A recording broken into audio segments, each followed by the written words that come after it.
Hi, this is Chris from the Stephanie Miller Show. Please enjoy this exclusive clip from Political Voices Network. There is part of it that you go, like, when people show you who they are, believe them. Like, he's not bluffing. Right. And I think what concerns me, as I keep saying, it's not just him. It's the whole party is complicit. Right. What's left of it anyway. Democracy, the rule of law. Can I just say for the record that and consider this a finger wag. All the folks who are telling me, if someone tells you who they are, believe them, who didn't vote against Donald Trump in 2016 because they shrugged it off. He had an interview with Chris Matthews where he says there has to be a punishment for the woman. Yeah. I don't want to hear it. I don't want to hear that you're amazed or surprised or you never thought he'd really go this way or he was the only thing that carried him across the evangelical finish line, and they will allow him to commit any kind of worldly crime he can commit. Seriously, he is a holy warrior for this particular thing, for that group of people. Yeah. So he can philander and commit sexual assault and financial crimes to his heart's content as long as he was a hypersonic missile aimed at the rights of women to make decisions about their own body. As long as he does that, they will allow him. They'll give him another term to do whatever the hell he wants, make sure because that no he one did that. Will be in his administration that will stop and him. Anybody who was like, I don't know, maybe not, maybe his, it could be, we need to shake things up. You're an idiot, and that's wrong, and you should be ashamed of yourself, and that shame should inform your future behavior. Yeah, no, exactly. If you're for Trump now, I mean, you're as despicable as he is now. A warning, or if you're shrugging off the election next year, right? That's more my thing, because we can't talk. Anybody who likes Trump, we're not talking to those folks. They're at this point, they've got to be so far gone. Yeah, and it may not be a probability, but it's a possibility. And this is another professor warning. He says the minute Trump becomes commander-in-chief, he could launch a war, assassinate leaders abroad, and more. Another alarming proposal from Trump's camp involves invoking the Insurrection Act to use the military to put down protests against Trump's government. One professor said such an abuse of power would likely go unchecked, given that a friendly Republican Party will cover for him. And Ruth Bendiat again said, I know of 0 dictators who became more democratic. That's not how autocrats behave. Here she is, one more. The GOP is now, in my opinion, based on my years of study, it's an autocratic party. This is hard for many in America to accept. It is a party now dependent on violence, on the threat of violence, on corruption, because election denial is a form of corruption, and on lying, the big lie. And it's a party that revolves around the priorities of its leader, who is leading as a cult leader. By the way, Hal, he already tried to do a lot of this stuff. Yes. And a lot of the people were pretty despicable that were in there, Bill Barr, these people, but even they weren't despicable enough to carry out some of these. Well, here's the problem he has, and this is the same Supreme Court issue that I said before, and it is one of the things that dogged him all during his presidency, and he doesn't understand will dog him again if he ever got back in, is that once you install somebody as the FBI director or as the AG or what have you, they now have a legacy and a career they want to protect that supersedes you. They don't want to be known as just one of your ponies, and they will do everything they can to look good to, history books. And there's a value to that. They also don't want to break the law in case you just, you don't pardon them, but you do pardon somebody like Steve Bannon, who committed the crime of bilking your own supporters out of money for a fake build-the-wall scam. That guy you let go. But the Jan Sixers, who you're like, these are my people and they're patriots and political prisoners, you just let them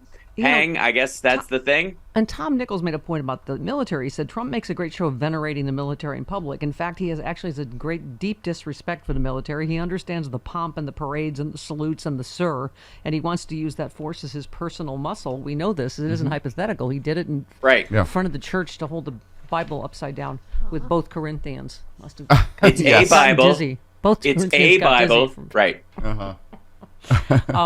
Anyway, he just said he's not bluffing, and there are plans to gut any of the civilian civil service guardrails that are inside the Defense Department and the Justice Department and the rest of the government. So in tandem, these are really dangerous things. I think he's quite serious about not making the same mistakes twice.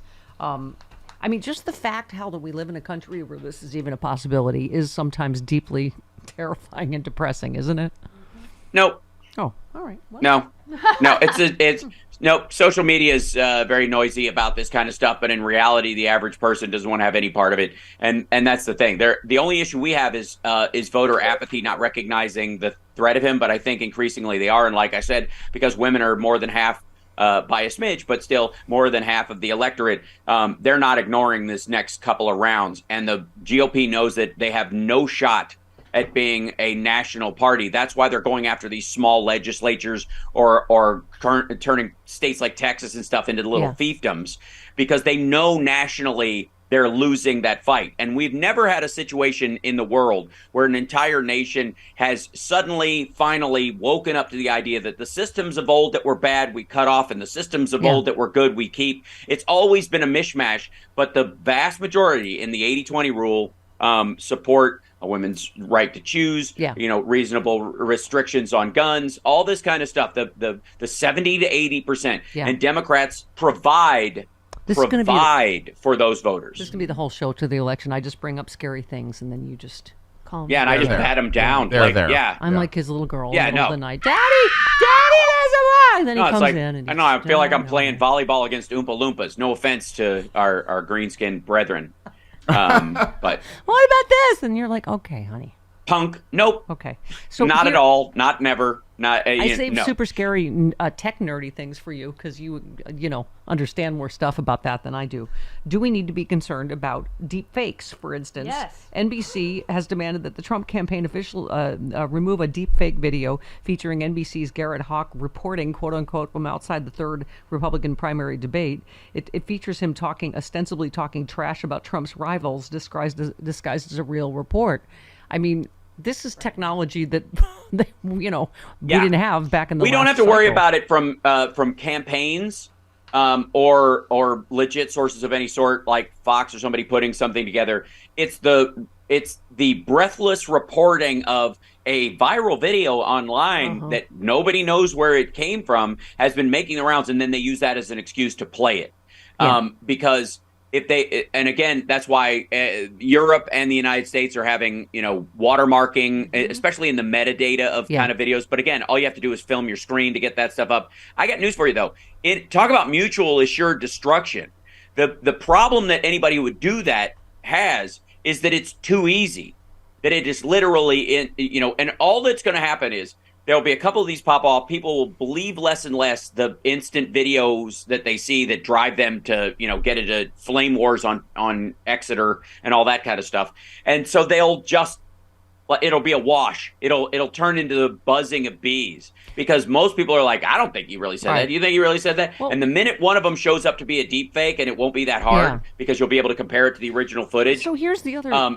Here's the other, factor is Russia, who, obviously could not be more invested in Trump getting back in. Russia has tricked several U.S. actors on Cameo into spreading falsehoods about Ukrainian President Zelensky.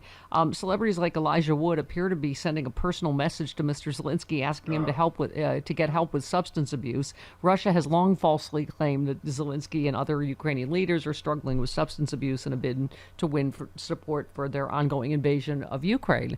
So don't ask me, I don't know how this happens exactly. I mean, but what's your take on that? Well, no, I'm not worried about it because you have an entire generation of this is mostly aimed at like the 13 to 15-year-old range, which will not be voting next year.